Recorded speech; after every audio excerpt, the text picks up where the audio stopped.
ഡൽഹി നിയമസഭാ തെരഞ്ഞെടുപ്പിൽ ആം ആദ്മിക്കെതിരെ ആയുധമാക്കിയ ശീഷ് മഹലിൽ ബിജെപിയുടെ പുതിയ മുഖ്യമന്ത്രി താമസിക്കില്ലെന്ന് പാർട്ടി സംസ്ഥാന അധ്യക്ഷൻ വീരേന്ദ്ര സച്ദേവ്. സമീപത്തുള്ള 4 സർക്കാർ ഭൂമി ചില്ലുകൊട്ടാരത്തിന്റെ ഭാഗമാക്കിയ നടപടി റദ്ദാക്കണമെന്നും സച്ദേവ് ഗവർണർ VK സക്സസിയോട് ആവശ്യപ്പെട്ടു.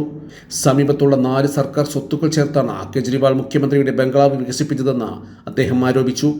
2015 മുതൽ 2024 ഒക്ടോബർ വരെ ഡൽഹി മുഖ്യമന്ത്രിയായിരുന്ന അരവിന്ദ് കെജ്രിവാളിന്റെ ഔദ്യോഗിക വസതിയായിരുന്നു പുതുക്കിപ്പണിത ബംഗ്ലാവ്.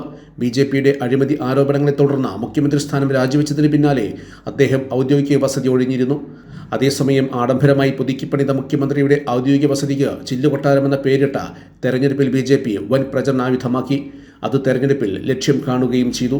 ഡൽഹി നിയമസഭാ തെരഞ്ഞെടുപ്പിൽ 70-ൽ 48 സീറ്റ് നേടിയാണ് 15 വർഷത്തെ ആം ആദ്മി പാർട്ടി ഭരണം അവസാനിപ്പിച്ച BJP പിടിച്ചത്. 27 വർഷത്തിന് ശേഷമാണ് രാജ്യ തലസ്ഥാനം വീണ്ടും BJP ഭരിക്കുന്നത്. News desk media vision. നിങ്ങളുടെ കുടിവെള്ളം സുരക്ഷിതമാണോ ഉറപ്പുവരുത്താൻ ഇന്നു തന്നെ ടെസ്റ്റ് നടത്തൂ. ഈ ലാബ് സെലഫി മസ്ജിദിന് സമീപം NC complex, Kuttippuram road, Valanchery.